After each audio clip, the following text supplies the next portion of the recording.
Su kuo geriamos sultis klausimas? Tai sultis geriamos vienos, tiksliau jos valgomos, nes jeigu sultis yra spaustos iš vaisių, uogų ir daržovių, tiesiogiai spaustos, o negamintos iš koncentratos su sintetiniais kvapais, priedais ir kitom medžiagom, tai tos natūralios sultis, jos yra labai vertingos ir sočios. Ypač ar mišiniai jų, arba, pavyzdžiui, toks mangas. Mangas apskritai yra riebus daiktas.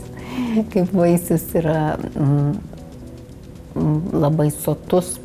Ir dėl to, net jeigu nesočios, jos turi tokią koncentraciją medžiagų, kad mes jų kaip gėrimo, ypač su maistu, tai turėtume negerti.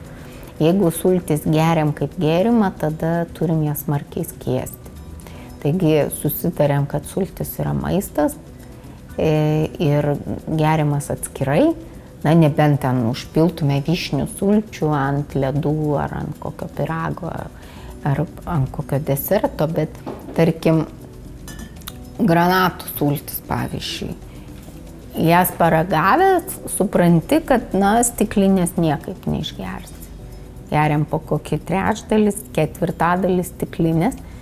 Toks yra intensyvumas sulčių, nes granatas, jeigu granatas prinokęs ir iš jo išspaustos sultis, tai ten skonių gama yra tokia didelė ir tų pačių, kaip kalbėjom apie alyvuogių aliejų, irgi, kai skonių gama plati, tai ir maistingųjų medžiagų, ir ypač polifenolių, antioksidantų, tų dalykų, kurių mūsų maiste trūksta labiausiai, tai jų čia yra ypač gausu ir mes, jeigu lyginsime šias, pavyzdžiui, sultis, ekologiškas Rabenhorst granatų sultis, su kokiom nors sultim, kurias įpratę esam gerti kaip gėrimą, bus kaip diena ir naktis, net nebus panašu, kad čia tas pats vaisius.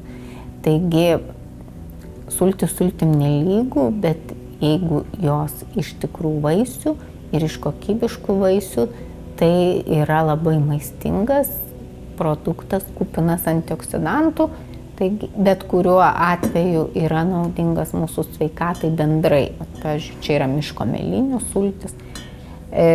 Dėl skonio, tai dėl skonio nesiginčijama. Reikia turėti omeny, kad cukraus čia nėra pridėta, tai nėra nektarai.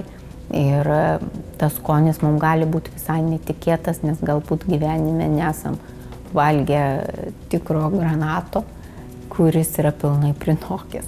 Ir ypač turint omeny, kad tai yra koncentruotas produktas. Taigi sultis tinka, geras sultis tinka gerti kaip maistą, maistingom medžiagom ir antioksidantam gauti. Sultis tinka kaip desertas, pavyzdžiui, saldžios sultis, arba kaip greiti priešpečiai. Bet, pavyzdžiui, čia yra tirštos sultis, dar tais mūsiais vadinamos.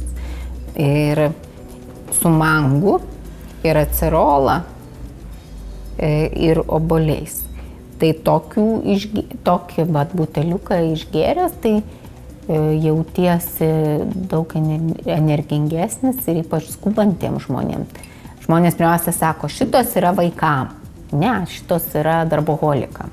Čia yra tiem, kurie nespėja pavalgyti, bet vietoj to, kad sukimštų kokią bulką ar batonėlį, geriau tegu gauna vitaminų ir gaivių vaisių.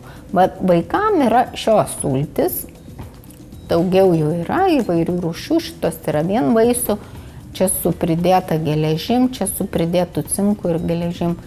Tai tokias sultis, vaikam dažniausiai sakoma, kad vaikams sulčių nereikia duoti gerti. Ir tas yra tikra tiesa, nes mes dažniausiai turim omeny arba sultis saldintas, arba iš saldžių vaisių.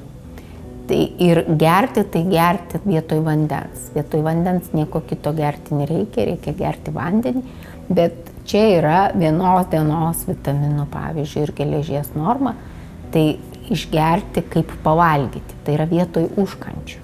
Ir žinoma, ekonomiškiau yra iš didelio butelio, bet vaikam nepaaiškins, jie dažniausiai nori to pakelio su šiaudeliu.